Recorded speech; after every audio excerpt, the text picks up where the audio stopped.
근데 내 마음의 원을 아는 사람들이요, 나타나는 특징이 있대요. 즉, 건강한 사람. 건강은 굳세다 건, 편안하다 강이라는 뜻이래요. 근데 내면 세계가 건강한 사람들은요, 특징이 있대요. 첫 번째, 계절의 변화를 알기 시작한대요. 지금 이제 급격하게 가을이 됐죠. 네.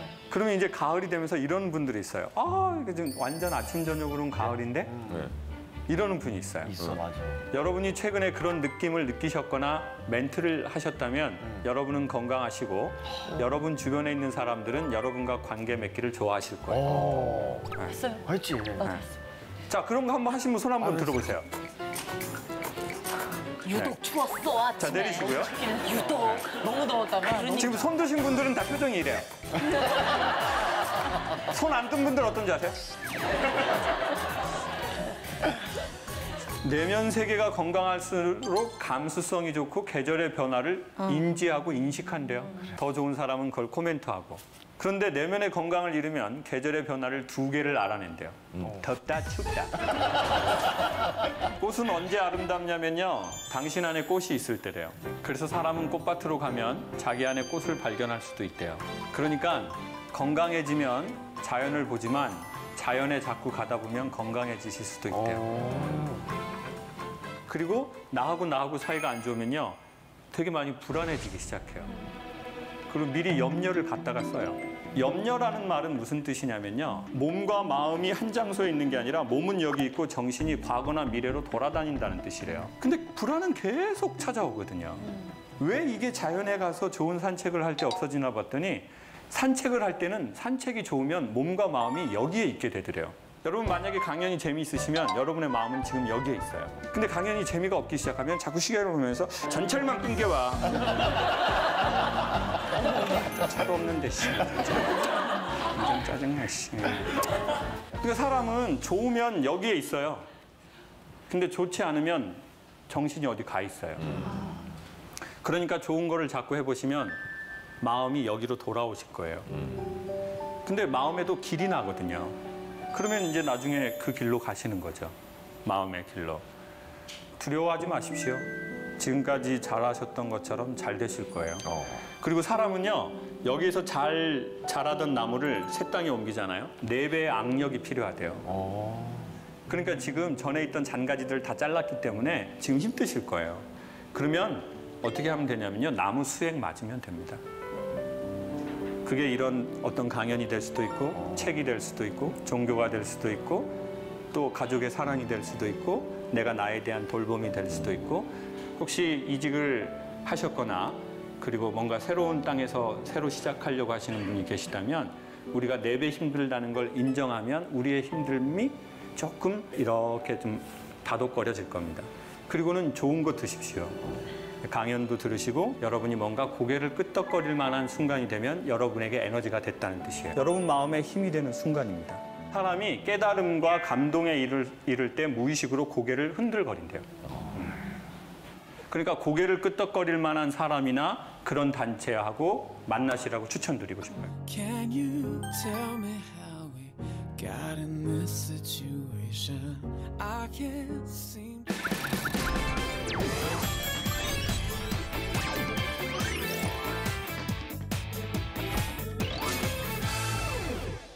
그리고 사람은 마음이 건강해지기 시작하면요, 콧노래를 자기도 모르게 부르기 시작하더래요. 여러분 화날 때 노래 나오진 않죠? 네? 막 염려가 있을 때 노래 나오진 않잖아요. 최근에 콧노래를 하신 적 있으시면 여러분 건강하신 거예요. 주변에 그런 분들 있죠? 되게 소울 있게 노래하시는 분들. 네? 막 완전 소울 있게 막 내 나이가 네? 막 이런 개보 없는 춤 춰가면서. 네? 내 나이가 어때서 사랑의 나이가 있나요? 영혼 맑은 분들이에요. 진짜 그런 분들하고 친구 먹으세요. 사람은 같이 지내다 보면 물들거든요. 제가 보기에 교육보다 더 센 거는 물드는 거예요. 여러분 이런 강연 프로그램 자주 보시잖아요. 공부하려고 하지 마세요. 그리고 뭐 받아 적거나 이런 거 하지 마세요. 결코 다시 보지 않을 거예요. 그냥 자기 위로 하는 거예요, 지금. 자기 위로. 예? 지금 뭘 받아 적어요? 거기다 뭘 받아 적냐고요? 예? 지금 뭘 쓴 거예요, 도대체? 예? 제가 지금까지 강의하는 내용 중에 쓸 게 뭐가 있어요? 뭘 안 써도 되고, 제가 보기에 사람은요, 좋으면 복제해요. 그러니까 예전에 REF를 아이들이 좋아하면 그 사람들이 입는 옷 자기가 따라 입으려고 하잖아요. 진짜 적절한 표현이다. 그걸 누가 공부해요? 누가 REF를 공부해야 하냐고요. 좋으면은 그 사람 흉내내는 거죠. 예. 여러분, 최고의 강한 교육은 좋아하는 거거든요. 그러니까 좋은 거 하고 정기적으로 가까이 하고 어우러지고 같이 놀다 보면 어느새 저희가 변해 있을 겁니다. 그리고 건강한 인간은 유머 감각이 저절로 생겨난대요. 저는 이제 개그를 또 전공하지도 않고 또 개그맨도 아니잖아요. 근데 그걸 좀 저도 모르게 어머니한테 받았더라고요. 저희 어머니는 이제 아버지하고 60년을 사셨는데 어머니는 아버지 때문에 좀 힘든 삶을 많이 사셨어요. 아버지가 청각장애 있으세요. 그래서 저는 아버지를 잘 몰라요. 아버지랑 대화를 해본 적이 좀 별로 없거든요. 그리고 저희 아버지가 이제 일반적으로 그냥 노동일을 하셨는데 겨울에는 일이 없잖아요. 그래서 아버지가 그림을 하셨어요. 우산 든 남자를 하셨어요. 그래가지고 이제 노동일로 버신 돈을 사회에 환원하신 거예요. 아버지는 100% 환원을 하셨어요. 그래서 이제 무소유를 이루셨죠. 그리고 집에 오셔서 어머니하고 그 UFC를 많이 하시더라고요. UFC. 어머니는 다음날 파트라스가 되셨어요. 그래서 어렸을 적부터 되게 밝은 척을 많이 했어요. 우리 집안이 엄마하고 아빠가 사이 안 좋다는 것을 별로 티내고 싶지 않아서. 그래서 밖에서는 엄청 막 까불었어요. 가면을 쓰고 살았던 것 같아요. 그러니까 제 모습을 보여주고 싶지 않았어요. 그런데 너무 다행히 어머니한테 큰 유산을 받았어요.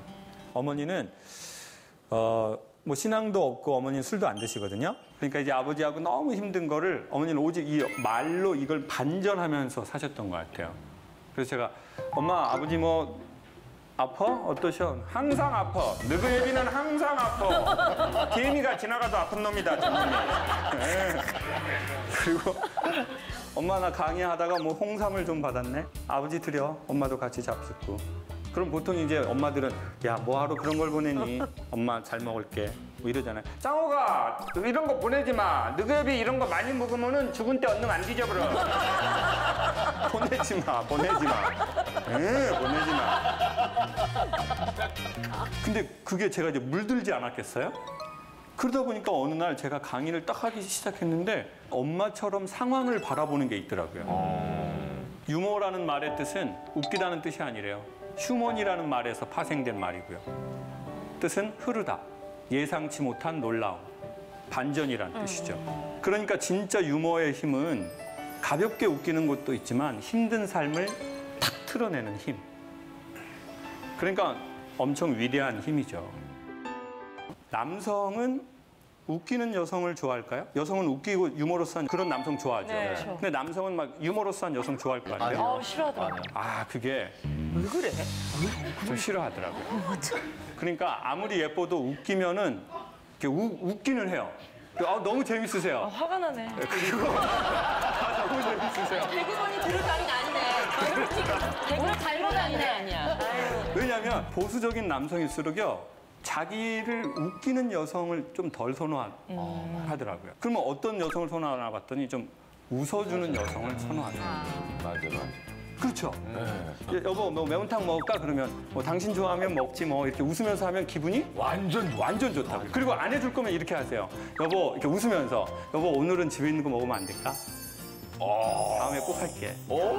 기분이 그렇게 나쁘진 않죠. 그럼 다음에 또 해달라고 할 때 여보 오늘은 집에 있는 거 먹으면 안 될까?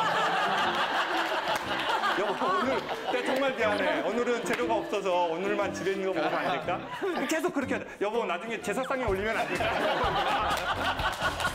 여보 내가 살아 생전에는 어려울 것 같아요. 오늘은 여보 살아서는 집에 있는 거 그냥 먹고 당신이 죽으면 내가 진짜 정성껏 해가지고 제사상에 올릴게요. 여보. 그렇게 덜 기분 나빠한다고요. 근데 거기에서 두 종류의 또 여성분이 있다고요. 딱 여보 뭐 매운탕 좀 먹으면 안 될까? 맨날 지가 좋아하는 거 먹으려고 있어야 돼. 맞아. 말을 안 하려고 해도 막 안 했어. 그냥 날만 추워지면 매운탕이야 그냥. 돌아가신 시아버지도 그렇게 비린 걸 좋아하더라고. 그냥. 저 집안이 생선을 많이 먹어. 그러면 이제 와이프하고는 좀 안 맞고. 그렇구나. 맞아. 그리고 여성분들이 젊으실 때보다 나이가 드시고 나서 사람 웃기려고 하는 게 더 심해지는 분들이 있더라고요. 오. 네. 요즘 갱년기 지나시고 나서 이제 분위기 이렇게 해야 집안이 분위기가 좋아질 줄 알고 뭐 여보 뭐 매운탕 뭐 어떻게 하면 어떻게 매운탕 흐르르 이게 웃겨서 웃는 게 아니라 남은 내 인생이 어처구니가 없어서 웃는 거야. 진짜 남자는 웃긴 녀석 아니에요, 진짜. 그래서 개그우먼 분들한테 사석에서는 절대 웃기지 마세요. 사석에서는 그냥 엘레강스.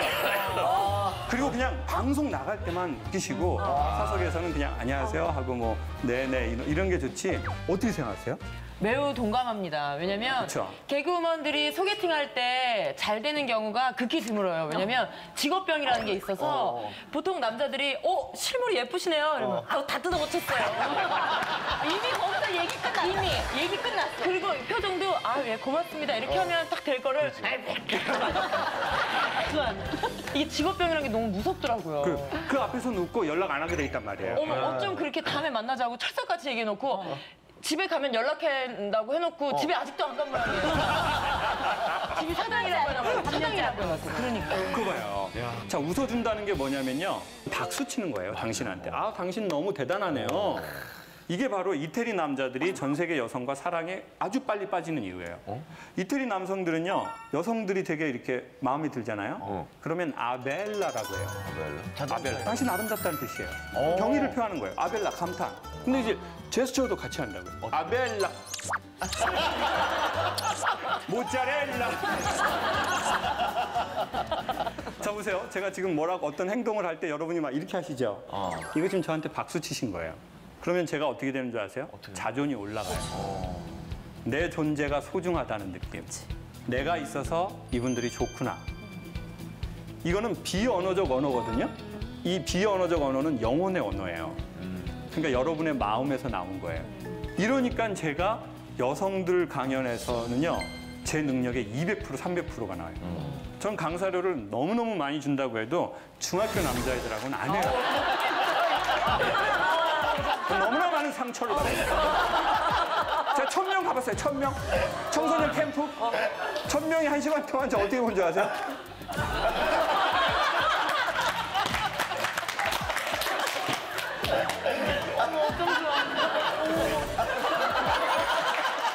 저는 그날 침 뱉는 게 두 종류라는 거 처음 알았어요. 이렇게 앞에 치아 사이로 나가는 게 있고 혀로 이렇게. 제가 유머 한번 했는데 뭐랬는 줄 아세요? 앞에 2학년 애가 자기 친구한테 나이 먹고 고생한다.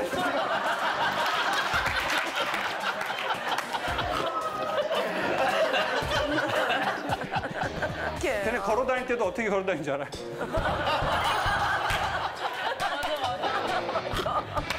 저 무슨 좀비인 줄 알았어요, 좀비. 애들이 다 이렇게 걸어요. 엄마한테 엄마 나 신발 새로운 거 좀 사줘요. 목소리도 이렇게 안 돼요. 사주라고! 왜 사준다며! 밥 안 먹어. 아주 지혜비 같은 놈, 아주 지혜비 같은 놈이라 가지고 제가 강의가 안 되는 거예요. 그러니까 제가 보세요. 강의라는 게 제 능력이 뭐 5개 있다 그러면요. 오늘처럼 막 여러분이 이렇게 반응하잖아요. 작두를 타게 되는 거예요. 작두. 막 신이 들려가지고 막 내가 전혀 모르던 말이 나오고 나도 그거 다시 받아 적어가지고 내 레퍼토리 삼고 결국은 뭐겠어요? 보통 일상의 인정이 이런 거예요. 막 웃고 막 이렇게. 근데 여성스러움의 힘은 이렇게 손으로 입을 가리면서 웃는 건 거기다가 칭찬에다가 나는 여성이다라는 강력한 메시지래요. 이게 근데 각도가 있대요. 한번 해보실래요? 제가 봐드릴게요. 여러분이 하신 건 오바이트라는 뜻이고요. 이게 본능적으로 이거 하실 줄 아는 여성은 여기 스냅을 쓰신다고요, 이렇게. 이렇게. 근데 지금 여러분은 대부분 이렇게 하시잖아요, 지금. 이렇게 하는 게 있고요. 이렇게 하는 것도 있대요. 맞다. 이게 되게 여성스러운 거래요. 그리고요, 양 어깨를 이게 하시잖아요. 극도의 상대방에 대한 칭찬이래요. 아니 남성을 하시면 안 돼요. 김한석 씨 하시면은 지금 이게 좀 이렇게 깜짝이야. 제가 형이지만 지금 순간 이렇게 할 뻔했거든요. 제가 한번 해보도록 할게요. 여러분 마음에 드는 남성 아니면 남편과 좋은 관계를 원하신다면 한 번만 이혼을 해보세요. 자, 남편이 집에 들어와서 이래요. 여보, 나 오늘 뭐 방송 뭐 이런 거 봤거든. 회사에서 잠깐 스마트폰으로 어쩌다 오는 강에서 뭐 이런 얘기 하는데 나 웃겨 죽는 줄 알았네. 대부분 웃기지 않게 말하게 돼 있어요. 네? 그 웃겼으면 개그맨 했죠. 안 웃긴 게 당연하죠. 그래도 좋은 관계 원하신다면 살짝만 이렇게 들어가세요. 자기는 어쩜 이렇게 흉내를 잘해. 연속 동작 바로 들어갈게요. 이 두 번째 동작하면 그 남성은 여러분을 정서적으로 헤어나오지 못해요. 자, 들어갈게요. 여보, 오빠 어쩜 그렇게 흉내쳐.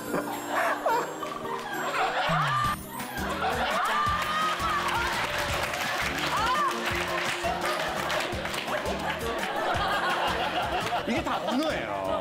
지금 우리가 이런 언어를 너무 모르는 거야. 왜냐? 나는 내 어머니에게서 배운 언어를 자연스럽게 쓰는 거거든요. 어머니가 안 썼고 내 주변 사람이 안 쓰는 언어는 나도 어색해요. 보수적인 사람일수록요, 자기의 액션에 대해서 리액션하는 사람에게 시선이 계속 가요. 자, 보세요. 오, 이런 거라고요. 오, 맞아. 다 이렇게. 그러면 이제 제 자존이 올라가고 우리의 관계는 우호적이 되는 거예요. 10년을 연애를 하고 11년째 살아서 네. 21년을 같이 있었거든요. 갑자기 이렇게 하는데 놀라지 않을까? 그렇죠.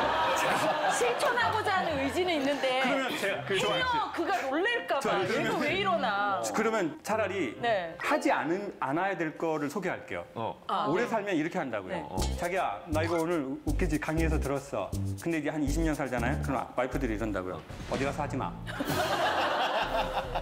왜 웃겨? 아니, 막아줘야 된다는 좀 책임감이 있어요. 그렇죠. 그렇게 하면 제가 보기에 남자하고 아이들은 귀가 꺾이면 끝인 것 같아요. 맞아, 정확해.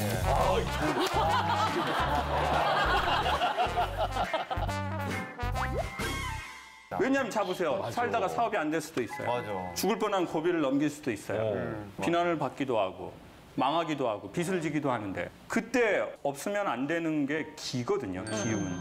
내가 여기서 해야 되겠다. 살아야 되겠다. 이 기운이 꺾이면 그냥 다 끝이라고요. 그러니까 기운을 살리는 건 못해도 꺾지는 않았으면 좋겠다는 거죠. Go ahead, go head up to the bed, and all that's in my head. When I wake up too young, and then I stretch my arms. 저는 이렇게 방송을 하면서 미모의 여성들을 가끔 보게 되잖아요. 그러면 우리 한정 씨는 사람들이 그런 거 많이 물어볼 수 있잖아요. 아우 뭐 되게 예쁘고 날씬하시고 뭐 영화 배우고 그러면 막 이렇게 남자분들이 막 이렇게 대시하고 그런 분도 엄청 많고 좀 어때요? 그런 거 좀 어떻게 얘기해야 될지 모르겠는데 뭐라고 해도 욕을 먹게 돼 있으니까 그냥 일단 이쁘면 그러니까요. 욕 먹거든요. 자, 근데 뭐 말씀하신 것처럼 뭐 그렇게 많은 사람들이 아시는 것처럼 그렇지는 않아요. 그렇진 않아요. 네네. 우리 치타 씨는 어떠세요? 치타 씨는 보통 근데 이미지하고 원래 보통 본인의 그거하고 좀 같나요? 좀 다르나요? 다르다고들 많이 하시던데. 달라요? 네, 실제로 만나면. 겉에서 보기에는 되게 세고 되게 엄한 선생님 같고 막 그런 느낌이 있잖아요. 선생님일 땐 엄해야죠. 지금 순간 선생님일 땐 엄해야죠. 나 거리 완전 난리야. 했잖아. 다시. 거리 완전 난리야. 패스. 치타는 패스. 황보희 씨는 뭐 이렇게 막 남자들이 막 좋아하고 뭐 한번 사귀어보자 만나보자 이런 분들 많죠. 어때요? 많지는 않은데 네. 없지는 않죠. 좋겠네요. 자, 그런데 가만히 보면은 참 희한하게 저렇게 예쁘면 남자들이 엄청 사랑해주고 사귀자고 하고 막 이럴 텐데 의외로 홀로 있거나 사이가 안 좋은 분들이 일반적인 외모를 가진 여성보다 훨씬 많더라고요. 예쁘다고 인생이 늘 행복한 건 아닌 것 같아요. 예쁜 분들 힘들어요. 물론 안 예쁘면은 더 힘들죠. 더 힘들어요. 예? 이쁜 사람이 힘든 거 힘들어야 되고 또 걔네들이 안 힘든 것도 또 힘들어야 되고 어차피 인생은 이쁘나 안 이쁘나 다 힘들어요. 이게 사람들이 처음에는 예뻐서 호감을 갖고 남자도 뭐 외적 매력이 있고 뭐 좋은 회사를 다니고 그래서 사귀지만 되게 보면은 그것만으로는 오래된 관계가 유지가 되는 건 아닌 것 같아요. 사람이 헤어질 때 가장 심각하게 헤어지는 이유가 무엇인지를 여쭤봤더니 그거는 바로 뭐가 안 통한다는 거죠? 말이 안 통한다는 겁니다. 그 이효리 씨 집을 딱 보면은요. 이효리 씨가 이상순 씨한테 이렇게 말해요. 오빠, 오빠, 오빠, 오빠, 오빠. 그래서 이상순 씨가 야, 너 왜 이렇게 오빠를 자주 불러? 그냥 오빠 그냥 하루에 몇 번만 불러. 그랬더니 오빠, 근데 오빠는 나랑 왜 결혼했어? 그래서 네 항공 마일리지를 쓰려고 결혼했다고 해요. 그냥 부부가 돼야 합산해서 쓸 수 있으니까. 근데 오빠, 나는 오빠랑 말하는 게 엄청 재밌어. 난 오빠랑 말하려고 결혼한 것 같아. 인생의 핵심을 말해버린 것 같아요. 오빠랑 뭐 하려고 결혼했다고요? 말하려고. 여기 남성분들 많이 오셨는데 남성분들은 결혼할 대상을 찾을 때 가장 중요한 거 뭐로 생각하죠? 솔직히 말해봐요. 여성을 딱 볼 때 뭘 중요하게 생각해요? 얼굴. 화를 낼 필요는 없잖아요. 이게 화나는 날이에요? 남자는 이성의 매력을 상당히 중요하게 생각하죠. 외적인 매력. 집단적으로 훨씬 그런 것 같아요. 그렇지만 영화 곡성에 보면 인간관계에 아주 중요한 두 대사가 전 나온다고 생각해요. 그 중에 하나가 뭐죠? 무엇이 중원디. 무엇이 중원디. 그리고 두 번째 대사는 현혹되지 마소이. 얼굴 예쁜 거에 현혹되지 마셔야 돼요. 남자분들. 그거는 좋은 계기. 그렇지만 오래 관계를 유지하게 하는 것은 다른 데 있죠.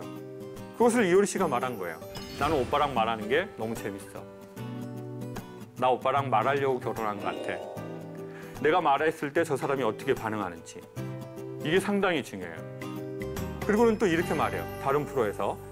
그 이상순 씨 좋은 사람이죠? 그랬더니 아우 좋은 사람 안 좋은 사람이 어디 있어요? 맞는 사람 안 맞는 사람이 있지. 상순 오빠는 저랑 잘 맞는 사람이에요. 정말 요가로 뭔가를 깨달아 버리신 것 같아요. 제가 그 얘기 듣고 바로 요가 등록했어요.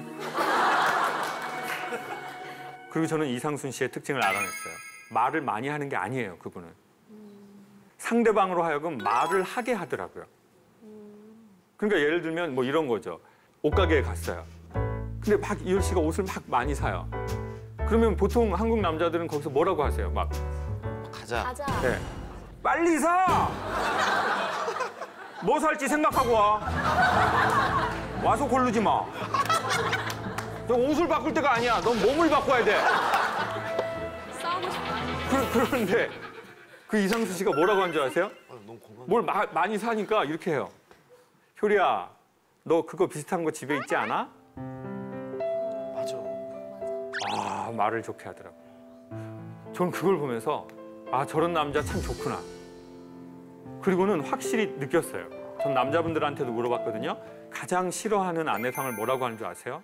애들이 정말 싫어하는 엄마상을 뭐라고 하는 줄 아세요? 여성분들이 한번 그냥 여러분 특징을 말해볼래요? 뭐지? 뭐라고 하는 줄 아세요? 말을 기분 나쁘게 하는 여성이 제일 싫대요. 중장기적인 관계를 맺을 때는 뭐 좀 과체중인 사람, 안 예쁘다고 느끼는 사람 그런 거 얘기 없어요. 같이 그냥 오래 살잖아요. 몸매 길들여져요. 그냥 동물의 왕국 되는 거예요, 그냥. 네? 그거 뭐 치타 나오고 호랑이 나오고 그러는 거야, 그냥. 그 몸매 보고 맨날 사는 거 아니에요. 정말 많은 분들이 얘기한 건 말을 기분 나쁘게 한다는 거예요. 자기 아내는 말을 너무 기분 나쁘게 합니다. 저희 엄마는 말을 너무 기분 나쁘게 합니다. 그래서 제가 그분들 모임에 가서 왜 이렇게 말을 기분 나쁘게 하시냐 그랬더니 그분들이 자기는 틀린 말은 안 한다는 거예요. 자기는 성격 자체가 원래 한 번 아니면 아니라고 하더라고요. 보통 명령이나 지시를 하면서 비난을 하면서 그런 말투를 많이 한다고 하네요. 너 엄마가 하지 말라고 그랬지. 엄마 성격 아니 모르니. 엄마 한 번 아니면 아니야. 성격 자체가. 원래 이런 방울뱀이 내는 소리를 엄청 많이 해요.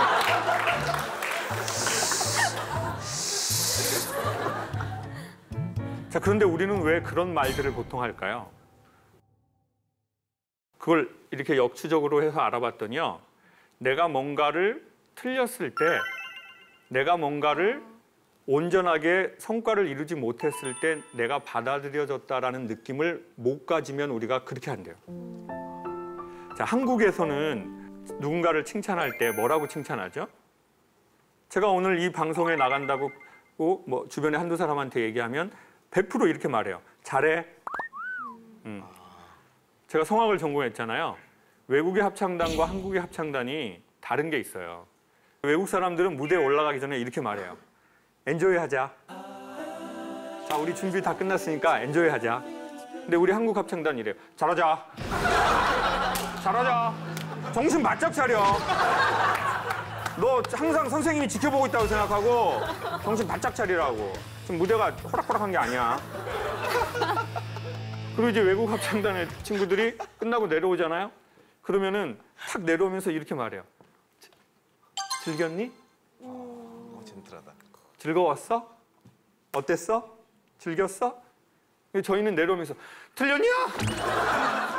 야, 아까 거기 플랫이냐? 아, 틀린 것 같아. 그게 이제 차이가 있는 것 같아요. 어려서 이제 유소년 되게 명문 구단에 간 친구가 인터뷰를 했어요. 그래서 이렇게 물었어요. 유럽하고 한국하고 축구 같이 해보니까 어떻게 다른 것 같아요? 그랬더니 그냥 아주 툭 얘기하는데 이렇게 말해요. 한국은 이기려고 하는 거고 여기는 즐기려고 하는 것 같아요. 그래서 이기려고 하니까 골문 앞에서 힘이 들어가요. 그래서 볼이 뜨고 그리고 창조적 플레이가 안 나오는 것 같아요. 아, 정말 핵심을 얘기해버린 것 같아요. 이기려고 해서는 어느 정도까지는 가는데 그 단계를 넘어가는 것은 인간의 창의적인 모든 플레이가 필요한데 거기에서는 이기려고 하거나 1등 하려고 해서는 그 창의성이 좀 줄어든다는 거죠. 그래서 어렸을 적에 그런 말들을 듣는 것은 아주 중요하대요. 아빠, 저 취직했어요. 그러면 이렇게 놀라는 거. 너무 좋겠다. 우리 아들. 이런 집이 있고 지금부터 시작이야. 지금부터 시작이야. 항상 겸손해. 네가 뭘 알아? 어른들 말씀 잘 듣고. 맞아. 그러면은 뭔가 이렇게 마음은 이렇게 되는데 기운이 오르지 않는데요. 그리고 이 언어를 쓴다는 게 왜 중요하냐면요. 나하고 사이가 안 좋은 사람은 남하고 사이 좋기가 조금 어렵게 되어 있는 것 같아요. 자, 이게 무슨 말이냐면 나하고 사이 좋은 사람이 있어요. 내 안에 셀프 텔러라는 존재가 있대요. 셀프 텔러. 나에게 말을 거는 나. 근데 이 나는 언제 말을 거냐면요. 평상시에는 안 걸다가 어떤 긴급한 상황이 툭 하고 올 때. 자, 오다가 접촉사고가 툭 났어요. 그럼 셀프 텔러가 여러분에게 말을 걸 거예요. 두 종류로. 첫 번째, 천만다행, 몸 다쳐서 다행이다. 차는 보험 처리하면 돼. 완전 오늘 건진 거야. 안 다쳤잖아. 벨트도 하고. 이러는 사람이 있고 차가 툭 받치는 순간 어쩐지 요즘에 별일이 없었다. 이씨. 아이고 나 진짜 나 요즘에 뭐가 잘 돼서 불안불안했어. 이씨. 아이고. 에이 짜증나. 이씨. 그 셀프 텔러가 보통 딱 뭐라고 말해요? 너 이럴 줄 알았다. 아, 어쩐지 행복하다 했다. 요즘 아무 사건 사고도 없다 했다. 딱 이렇게 진짜로. 저는 그냥 이러고 마는데. 봐봐 안 다쳤지. 괜찮다. 뭐라고 해요? 저는 거의 전자편이에요. 큰일을 막기 위해서 액땜을 했나 보다. 근데 좋게 생각하는 편이에요. 황보미 씨. 저도 전자편인데 좀 세옹지마라는 생각을 많이 해서 아, 그래요? 저는 다시 하겠습니다. 안 돼. 세상 그렇게 호락호락하나요? 괜찮아. 자, 그럼 여러분은 한번 우리가 다 들어볼 수는 없으니까 나는 그런 사건, 사고가 툭 날 때 야, 몸 안 다쳤으니까 천만다행이야. 이만하면 다행이야. 이런 소리가 들리시는 분 손 한번 들어보세요. 내리시고. 어쩐지 요즘에 별일이 없었어. 솔직히. 거의 반반 정도 되시네요. 그러면 그 셀프 텔러라는 건 과연 어디에서 왔을까요? 알아봤더니 여러 가지의 경우가 있는데요. 첫 번째, 우리가 그러한 사건, 사고를 당했을 때 우리의 가장 가까운 곳에서 우리에게 말해준 사람들의 언어와 비언어에서 영향을 꽤나 많이 받았대요. 저는 어려서 미국 영화를 봤어요. 미국에 가서 아이가 비싼 접시가 깨졌는데 엄마가 화를 내지 않더라고요. 그리고 아이에게 와서 뭐라고 말하죠? Are you okay? 얼굴 표정, 비언어를 쓰면서 Are you okay? No problem. Don't worry and I love you. 저는 그때 제가 미국 스타일이라는 걸 알았어요. 제가 USA 엄마랑 너무 잘 맞더라고요. 저희 엄마 전라도 해남 사람이에요. 겁나부라, 겁나부라. 이것이 오네 아주 징해부라, 징해부라. 쨍 그랑 했더니 뭐단지 냉겨두냐 다 깨부러라.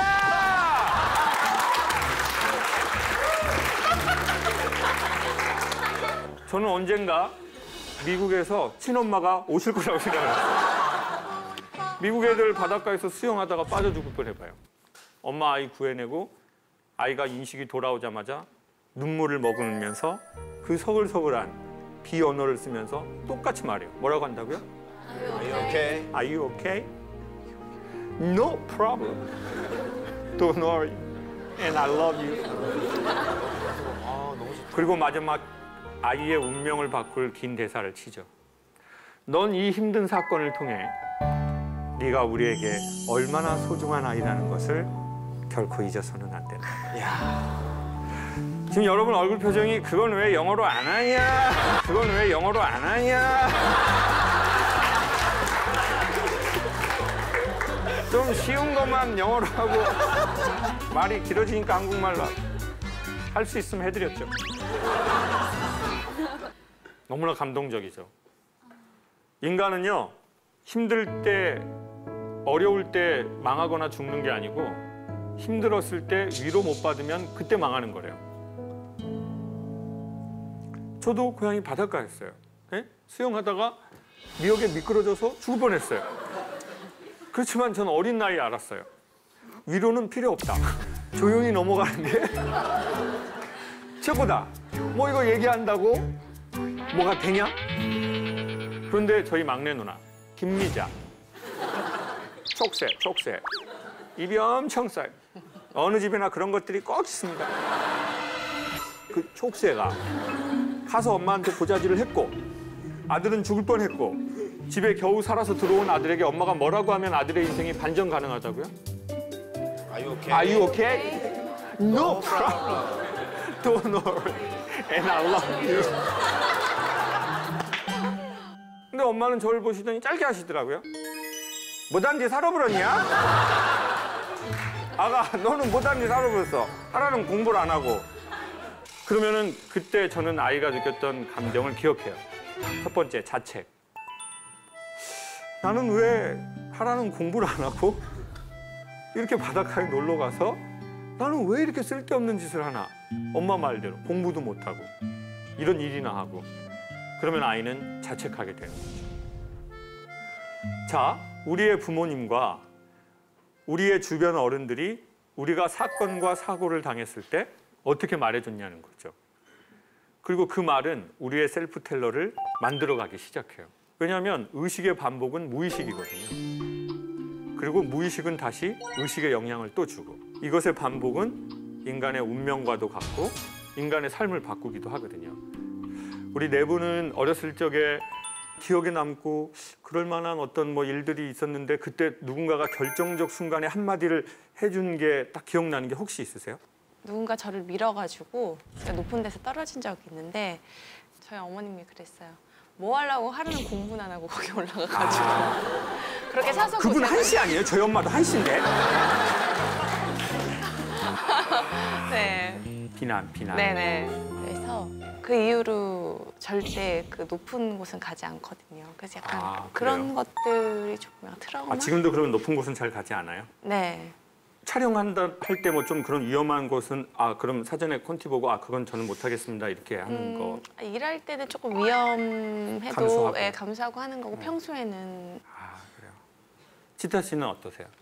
사고가 뭐 난 적이 저도 있어서 근데 저는 그때 버스를 이겼다 이러면서 이렇게 해주고 살아서 천만 다행이고 운명이다 이러면서 그런 말씀을 많이 해주셨어요.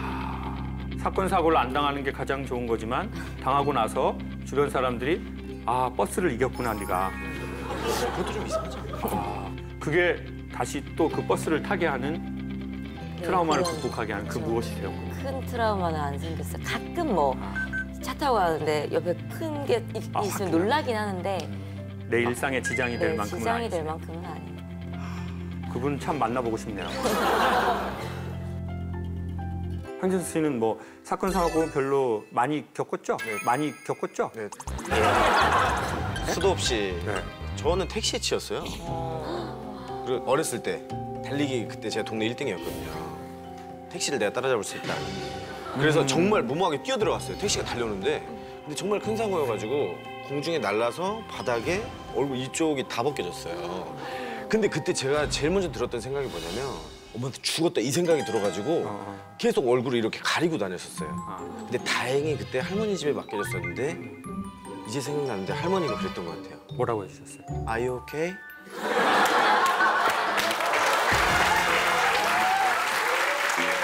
No problem. 할머니 어디 분이신데요? 할머니가 한국 분이십니다.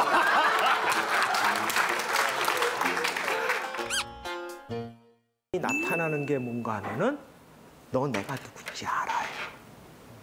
너무나 쉽게 하는 거예요. 동사무소나 구청 같은 데 가서 뭐 언쟁 붙으면은 아무렇지도 않게 그래요. 한국 사람들이. 너 내가 누군지 알아?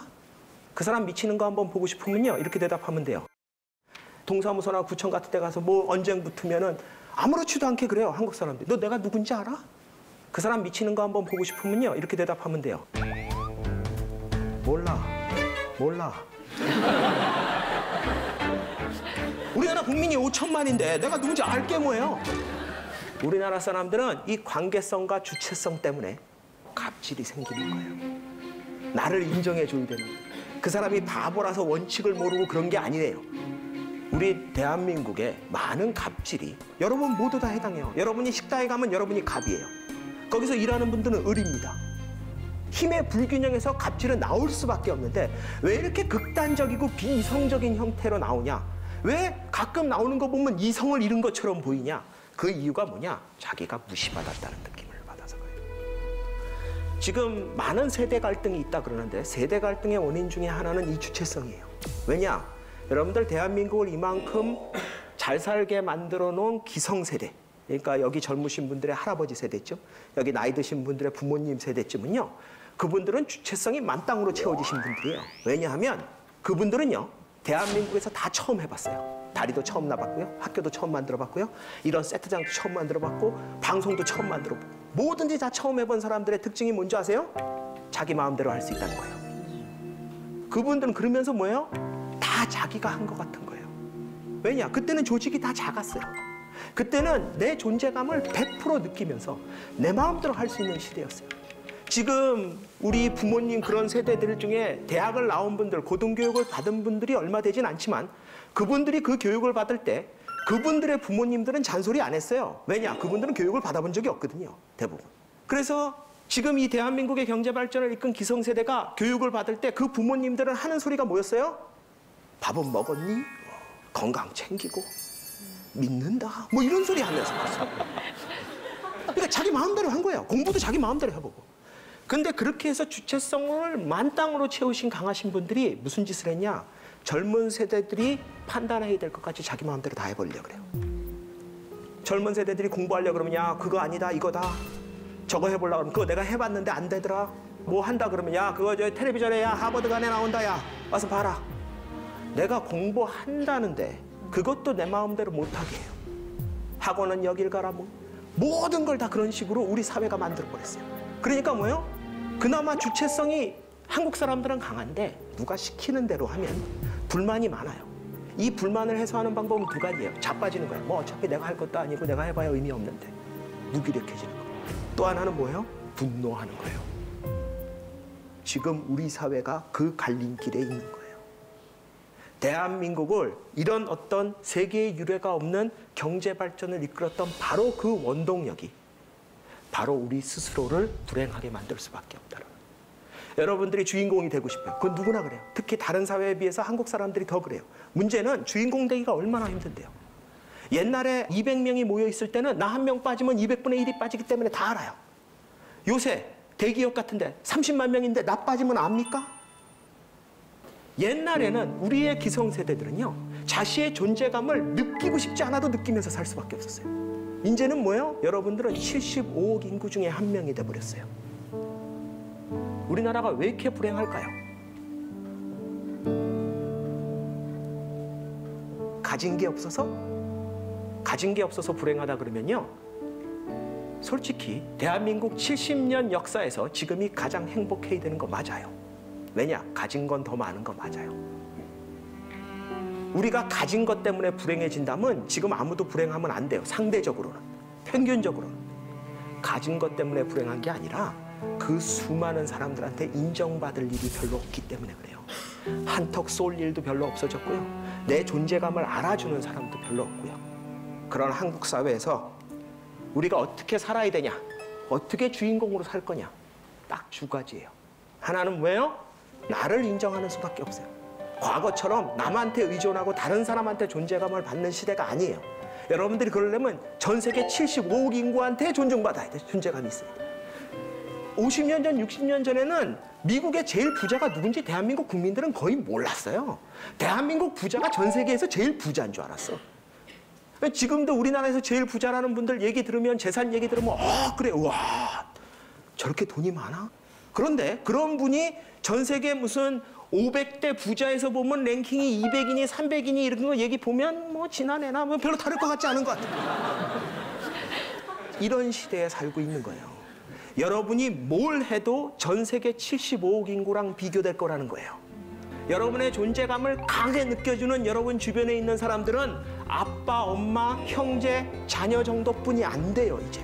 이런 사회에서는 우리가 설사 주체성을 갖고 있고 관계성을 갖고 있다 그러더라도 우리 스스로가 우리를 인정하는 그런 지혜를 가질 줄 알아야 되고요. 그러면서 동시에 여러분 주변에 여러분의 존재를 인정해 줄 수 있는, 그래서 여러분이 여기 있다는 걸 알고 여러분이 어제 뭘 했고 내일 뭘 할지를 알아주는 그런 사람들을 여러분 주변에 많이 만들어야 된다. 그게 한국인이라면, 한국인이 행복하게 살기 위해서는 반드시 해야 되는 일이다. 저는 이런 말씀을 드리고 싶습니다. 그래서 제가 이제 간혹 가다가 그런 얘기를 하는데, 사람 만날 때 기준이 있어요. 뭐냐면 어떤 사람이랑 연애를 하잖아요. 연애를 하는데 뒷조사를 해봐야 돼. 가까운 친구들한테. 뒷조사를 했더니 다 좋대. 법 없이 살 사람이래. 걔랑 결혼하면 초토화돼요. 모든 사람의 눈치를 맞춰주는 사람이라 스트레스가 얼마나 받치겠어. 다 눈치 본 거야. 다 어머 뭔지 알죠? 웃으면서. 그러니까 그런 애들 조심해야 돼요. 그러니까 다 선한 사람이다. 이런 사람은 속에 이쪽 연기의 스트레스가 있어서 나중에 가까이 지내면 힘들다고. 그럼 또 뒷조사를 해봐. 다 나쁜 사람이래. 그건 나쁜 사람이에요, 그래. 그건 나쁜 사람이에요, 그래. 이해되세요? 이해돼요? 그냥 나쁜 사람이야. 그건 그냥 나쁜 사람이야. 가장 좋은 사람은 뭐냐면 반으로 쫙 쪼개져요. 좋다라는 사람, 진국이지 이런 사람이 있고, 무례하고 자기가 원하는 거 막 하고 귀찮게 해. 왜냐면 맨 얼굴을 보여줬으니까. 자기 맨 얼굴을 보여주면 그 맨 얼굴을 좋아하는 사람은 예스라고 할 거고, 그 맨 얼굴 싫어하는 사람은 노라고 하는 거예요. 그래서 어떤 사람을 평할 때 이럴 때 있잖아요. 모든 사람이 그 사람 좋다 그러면 만나지 마.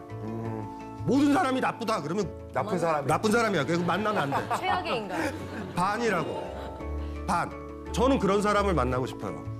사실. 해능 스님이 본래 얼굴이라고 그랬잖아. 남의 인정을 받으려고 하지 않았을 때 너의 모습은 뭐냐? 지금 이런 모습이잖아요. 그 대표적인 사례로 제가 좋아했던 시인인데, 저는 평론가거든요. 철학자는 뭐 평론하고 평가하고 구성하고 이런 사람이지. 그래서 창작하는 사람은 존경스럽죠. 걔네들이 글을 쓰니 내가 뭐 그거 가지고 코멘트를 다는 거 아니에요, 사실. 그러니까 걔네들이 안 쓰면 저는 놀아요, 이렇게. 그래서 좋아하니까 전화를 건 거예요. 강 선생님. 그래서 이거 너무 반갑죠. 강 선생님 얼굴 꼭 보고 싶다. 내일 보자. 아, 예, 그래요. 그래가지고 내일 됐죠. 저도 보고 싶으니까 간만에. 카페 가서 이렇게 한다는데 30분이 돼도 안 와. 막 이렇게 나오죠. 이런 대참한 거 뭐 이런 나오는데 참았어요. 철학자니까. 내색 안 하고 참았어요. 1시간 정도 저 지나갔는데 또 연락이 없는 거야. 그때도 참아요. 왜냐하면 철학자니까. 내가 좋아하는 사람이면 여러분이 기다리는 시간으로 결정이 나. 옛날에는 여러분 자신이 누군가를 기다릴 때 2시간이라도 어디 있어? 라고 전화 연락을 하고 기다렸잖아. 그 정도 좋아하잖아요. 근데 지금은 만난 지 오래됐더니 5분 기다리다가 가는 사람들이 있어요. 저기 돌아가신 저희 아버님과 살아계신 저희 어머님이 옛날에 보면 시청역에서 12시에 보자. 저희 아버님은 딱 1분에 가셔요. 표현이. 여러분도 그렇게 된다? 어떠세요? 김정근님은? 저는 기다리죠. 계속 기다리죠. 기다려요? 네. 정말 많이 좋아하는. 그 기다리는 정도가 여러분들이 그 사람을 사랑하느냐의 정도야. 근데 어느 사이엔가 그 남자친구나 여자친구가 안 왔을 때 못 기다릴 때 있죠? 5분 내도 카톡 보면서 너 죽인다? 어디니? 그러니까 사실은 그래서 많은 사람들이 알잖아요. 기다리는 게 사랑이라고. 그러니까 똑같은 건데 저도 이제 2시간이 한계더라고요. 2시간만 사랑하는 거예요, 2시간만. 연락을 했더니 시인이 저한테 이렇게 얘기하는 거야. 기다리는 정도가 여러분들이 그 사람을 사랑하느냐의 정도야. 근데 어느 사이엔가 그 남자친구나 여자친구가 안 왔을 때 못 기다릴 때 있죠? 5분 내도 카톡 보면서 너 죽인다? 어디니? 그러니까 사실은 그래서 많은 사람들이 알잖아요. 기다리는 게 사랑이라고. 그러니까 똑같은 건데 저도 이제 2시간이 한계더라고요. 2시간만 사랑하는 거예요, 2시간만. 연락을 했더니 시인이 저한테 이렇게 얘기하는 거야. 가고 싶지 않아서 오늘 안 나갔어요. 무슨 말이야? 그게 무슨 말? 언제 전화해? 화나지. 저 화났어요. 지금은 방송이라서 얘기를 못 하는데 저는 욕을 좋아하거든요. 진짜 꽉 이러다가 뭐 어떻게 일산에 살고 계시는데 강화문에서 만나기로 했는데 쫓아갈 수도 없고 딱 전화를 끄고 어떤 생각이 들더라고. 아, 이 시인 괜찮다. 시인답다. 나 보고 싶지 않아. 그닥 많이. 이제는 많이 풀렸어. 보고 싶었었던 그 감정이 다른 걸로 풀렸어. 그러면은 억지로라도 와서 앉아있지. 그리고 이런저런 딴 얘기 하겠고 어제 있죠. 어제 얘기하고 싶었던 그 얘기는 할 필요가 없게 됐지. 그리고 시간 보내주고 나 위로하고 가겠지. 나는 껍데기랑 지내잖아. 이 시인이 내 앞에 나오면 진짜로 나온 거야. 저는 그런 사람 너무 좋아. 시인은 그 정도 돼야 될 것 같아요. 물론 힘들어요. 짜증은 나는데 하지만 말이죠. 그때는 짜증 났죠. 그런데 그 시인이 카페에 나온 날 저는 알죠. 이 사람은 겉과 속이 같다. 나 보고 싶어서 온 사람이야. 여러분들 어떤 사람 정할래요? 어떤 사람이랑 가까이 있고 싶어요? 사랑하지 않는 사람이면 일정 지켜야 돼, 무조건. 안 그러면 넌 죽어. 하지만 사랑하는 사람이라면. 어제 약속했다는 이유 하나만으로 2시간 정도 시간 때우고 영혼이 없이 그렇게 하다가 그냥 수다 아닌 수다 떨다가 그냥 가서 둘 다 시간 낭비. 여러분들 그랬으면 좋겠어. 강의를 들으러 가거나 영화를 보러 가거나 그럼 재밌었을 때 재미있게 봤으면 좋겠어. 아마 무슨 뭐 같은 공연 같은 거 했었을 때 여기 뭐 추운 데서도 그 뭐 진행하고 그랬을 때 있죠. 네. 사람들이 이 두 분 불쌍하다고 막 박수 쳐줄 때 영혼 없이 박수 쳐주는 거 들어봤어요? 네, 들어봤죠. 아이고 추운데 욕 본다. 그게 더 쓸쓸해요. 사실은. 억지로 웃어줄 때. 억지로 웃어줄 때. 근데 그렇게라도 웃어주면 좋아요. 다시 돌아오면 우리는 어린애잖아요. 어렸을 때부터. 인정을 이렇게 받으려고 그러잖아. 그러다가 성숙하면 어떻게 된다 그랬어요? 인정하고 사랑하게 된다고. 근데 이거는 불가피하다고 그랬죠. 인정 주는 건 내가 통제할 수 있으나 사랑받는 건 내가 통제할 수 없다. 사랑을 나한테 안 주는데 그걸 받으려고 강압을 부리면 스토커가 되는 거고 그 사람한테 인생의 짐이 되기 시작한다. 그냥 아이를 사랑하면 아이 아껴주면 그만이지. 조금이라도 아이한테 인정받으려고 그러면 아이한테 짐이 돼. 엄마 또 나한테 투정 부린다. 또 이쁘다고 해줘야 되겠다. 이러면 짐이 되는 삶이 된단 말이야. 사랑을 받는다, 받으려고 그러는 사람은요, 베이비이기 때문에 짐이 돼요, 상대방한테. 제가 이 사람이 마음에 들어서 이 사람한테 사랑해주고 관심 기울여주고 인정해주는 거는 궁극적인 목적은 이 사람한테 받으려고 그러는 거잖아. 그런 거 말고 어떤 거 받음이 없이도 사랑할 수 있어야 돼. 그렇게 됐을 때 여러분들이 늙으신 어머님을 사랑할 수 있어요. 그때 돼서. 치매 걸렸을 때 요양병원에 어미들을 많이 보내잖아. 의식 없으니까. 의식이 있었을 때는 어미한테 칭찬이라도 들어. 우리 딸들의 패턴들이 뭐냐면 우리 가부장제 사회잖아요. 오빠한테 더 잘해주거든. 그러니까 딸들이 한을 품어. 그러니까 어미가 아프면 딸들은 너무 잘해. 그 어미가 그러거든. 아저 새끼 아무짝에 필요 없다. 네가 좋다. 그럼 또 뿌듯해. 아싸. 그런데 진짜 사랑은 어느 때냐면 화초를 키우듯이 치매 걸리면 화초 되시잖아. 나 못 알아보잖아. 그러면 돌볼 수 있어요. 그쵸? 나한테 사랑을 줄 수도 없어요, 이젠. 아유, 알아보지도 못하고 어머, 우리 아들 치매 걸렸는데 이렇게 잘해줘. 이렇게 못하시잖아. 그때 여러분이 결정 나는 거예요. 그러니까 중요한 거예요. 남의 인정을 받으려는 사람, 남의 사랑을 받으려는 사람은 죽을 때까지 사랑하지 못할 거예요. 제대로. 내가 저 란 키우고 저 풀 키우는 거 그게 그냥 예뻐서 좋은 거야. 잘 자라서. 요 마음이 들 때쯤 누구랑 결혼도 했으면 좋겠어요. 그 마음이 들 때쯤 아이도 낳아서 키웠으면 좋겠어. 아이고 이쁘다, 곱다 이러고. 아까 이제 우리 윤혜영님이 그랬잖아. 음식을 해놓고서 애들이 맛있게 좀 먹어줬으면 좋겠다. 그 압력을 넣으면 어떻게 되면 자식들이요 먹으면서 엄마 맛있어. 근데 엄마가 맛있니? 하면서 또 뭐 하냐면 그 다음에 계속 그 음식을 줘. 아이는 계속 맛있어. 가족 붕괴되지? 그러면 아이가 어떻게 되냐면 엄마랑 밥 먹는 거 싫어요. 엄마 나 약속 있어 이렇게 된다. 아이가 노라고 해야 되거든요. 엄마 이건 맛없어. 엄마 이건 맛있어. 그럼 맛있는 거 해주면 되잖아. 음식 해놓고서 옆에서 기다리는 엄마 제일 무서워 이러고. 이러고 있으면 아이가 먹으면서 엄마 너무 맛있어 너무 맛있어. 아이도 거짓말했지. 엄마가 징징거리니까.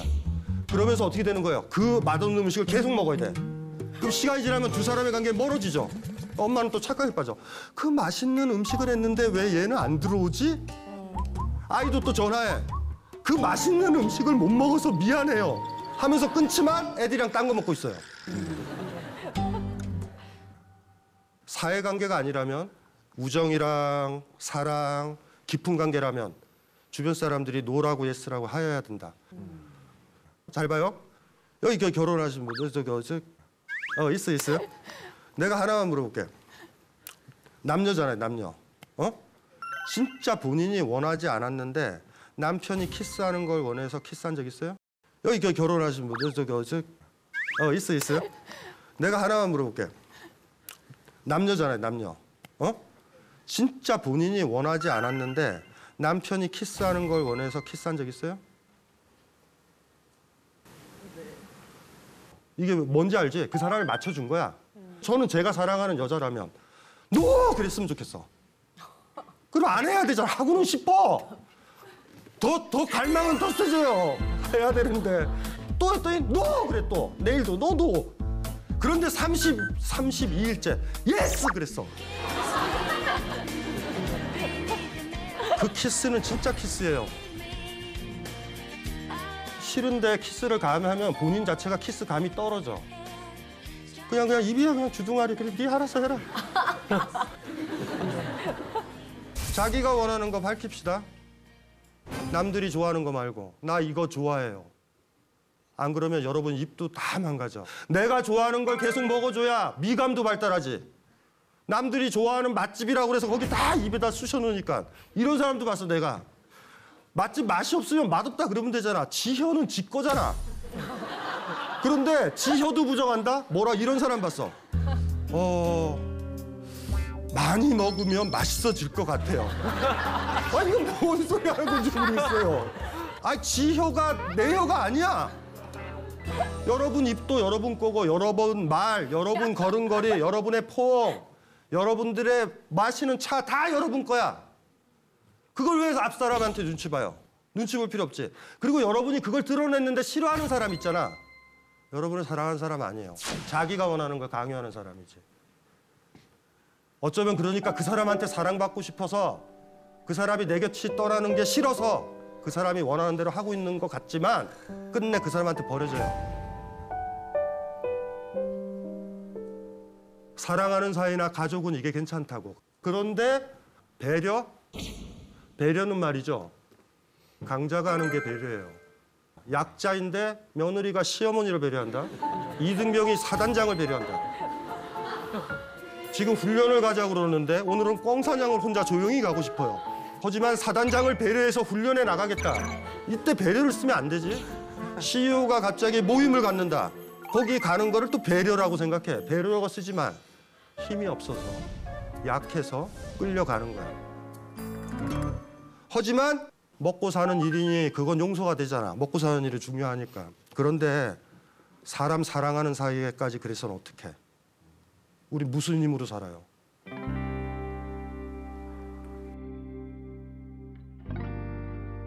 저도 조직 생활을 한 14년 정도 했는데 사실 조직 안에서 살다 보면 인간관계 때문에 좀 힘들잖아요. 디오게네스처럼 그냥 내 멋대로 살려면은 사실 조직 안에서 이렇게 어울리기는 좀 힘들 것 같고 그러니까 조직 안에서 혹은 뭐 이렇게 사람들 간의 관계를 맺을 때 조금 지혜롭게 지내려면 어떻게 하는 게 그러니까 일단은 여러분들이 알아야 될 게 있는데 조직 생활하는 사람들 특징들이 뭐냐면 나만 일하고 있대, 우리 팀에서. 조직 생활을 하는 이유는 편하자고 하는 거예요.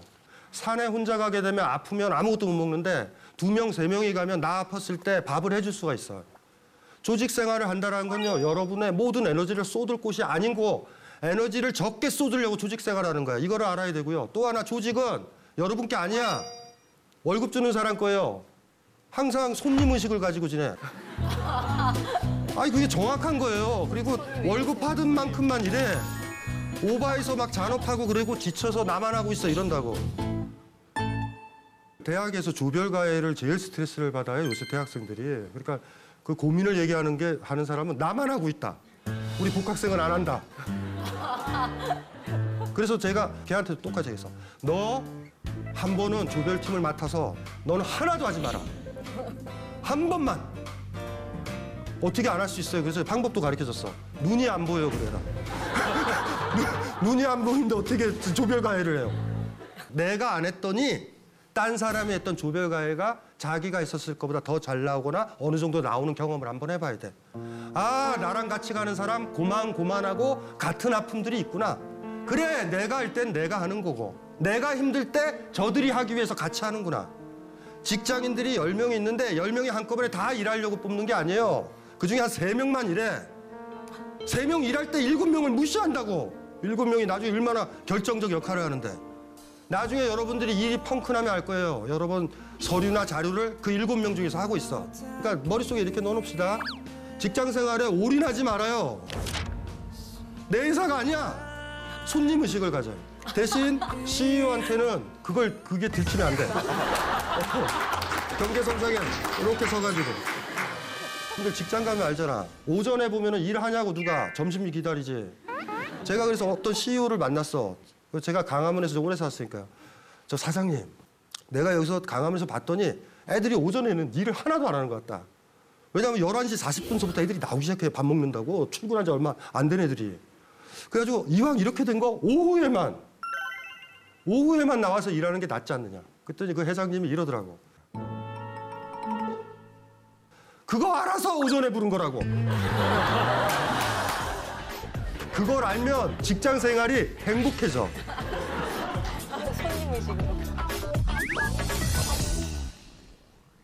네, 제 고민은 우선 제 대인 관계와 인맥이 중요시하기 때문에 여러 사람을 만나면서 근데 정작 뒤를 돌아보면 이제 소주 한 잔 걸치면서 제 얘기를 깊게 할 사람이 없어서 그게 좀 고민인 것 같습니다. 남자는 그렇지. 뭐 일단은 금지어가 뭐냐면 앞으로 인맥이란 단어예요. 아예 머릿속에서 떠오르지 말고. 왜냐하면 인맥 관리라는 것이 의도적으로 해서 되질 않아요. 내가 노력을 해서 여러분들이 인맥 관리가 되는 거는 첫 만남일 땐 가능해요. 그 사람이 속을 수 있어. 내가 당신과 친해지려고 하는 이런 제스처나 교태들이 진심인지 알고 착각을 하면 나를 좋아할 수 있어요. 근데 지속해서 한번 본다고 생각해 보세요. 가증스럽잖아. 그러니까 속내를 먼저 보여야 저쪽 사람도 속내를 보이든 말든 할 거 아니에요. 그렇죠? 네. 어느 순간에 우리가 너무 사회가 살기 힘드니까 젊은 친구들이 인간관계를 의도적으로 맺으려고 그래요. 여기 있는 사람들이 괜찮은 사람이네 여기서 요 속에 쏙 들어가 있잖아요. 그러면 이 사람들이 다 알아요, 사실. 그냥 들어온 사람에 불과하다. 의도적으로 하는 관계가 어떻게 지속되겠어요. 인맥이라는 건 결정적인 순간에 내가 위기에 빠졌을 때 나를 도와주는 친구들 같은 사람이죠. 내가 기꺼이 저 사람 위기에 빠졌을 때 도와줄 수 있을 만한 그런 친구가 내가 있는가. 그거부터 한번 점검을 좀 해보셨으면 좋겠어요. 네. 네, 감사합니다. 표정이 안 좋으세요. 왜 이렇게 야단을 치냐, 표정이. 인정받는다라는 거를 이렇게 생각하셔야 돼요. 사랑받는다. 그러면 이걸 사랑이라고 한번 바꿔볼게요. 제가 이분을 사랑한다. 이분을 사랑하게 되면 저는 이분한테 잘해줘요. 이 잘해주는 거는 왜 잘해주냐면 사랑을 주는 건 아니에요. 잘해줘야 사랑을 받을 수 있으니까. 근데 잘 생각해 보세요. 사랑하는 건 여러분이 하지만 사랑받는 건 여러분이 통제하지 못해요. 저 사람 마음이니까. 모든 게 그래. 직장 상사든 시어머니든 누구든지 간에 상관없어요. 그 사람이 나를 인정해주고 안 해주고 그 사람 마음이죠. 내가 통제가 안 돼. 내가 어떤 행위를 해도 저 사람이 안 해줄 수도 있는 거 아니에요. 사랑하는 게 왜 어른이라고 그러냐면 불가피한 선택이에요. 사랑하는 건 내가 할 수 있어. 내가 하는 거예요. 내가 하는 거. 지민 씨 느낌이 키우잖아. 네. 느낌이가 집안 청소해요? 안 하더라고요. 안 하죠. 어지르지. 예를 들면 느낌이한테 잘해줘. 잘해줬으니까 잘해주는 이유가 뭐냐면 화장실에 가서 털에 물을 묻혀가지고 거실을 구르는 거지. 그런데 그거 아니죠 전혀. 아마 지민 씨는 그럴 거야. 그냥 사랑하는 거야. 네. 무조건 맹목적이죠. 그러니까 똑같은 건데 성숙하게 되면은 어떻게 되냐면 사랑하는 쪽으로 갈 수밖에 없는 거예요. 그냥 누구를 만나서 뭐가 좋으면 사랑하고 인정해 주세요. 그냥 그걸로 끝이야. 근데 놀라운 거 그렇게 하면 그 사람이 여러분들을 사랑한단 말이에요.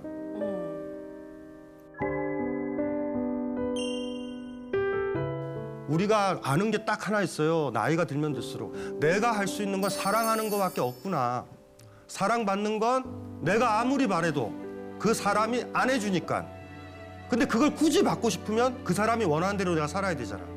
그 사람이 이렇게 해주는 거 좋아하니 그렇게 흉내내고 그럼 평생 어린애가 된 거예요 또. 한 번도 사랑받기를, 관심받기를, 인정받기를 원하지 않는 상태에서 누구 한번 인정을 해줘 봐야 돼요. 사랑해 봐야 돼. 진짜로 가다가 친구한테 진짜 한마디 해줄 수 있어야 된다고. 그 친구랑 관계를 맺으려고 그러는 것도 아니야. 너 너무 멋있었어라고. 그 얘기하는 그 순간 여러분들은 굉장히 자유로운 상태에 도달한 거예요. 사랑할 수 있는 단계. 인정받고 사랑받는 건 내 뜻대로 안 된다라는 거. 내가 이 인생에서 할 수 있는 유일한 거는 사랑하고 인정하는 거밖에 없다고.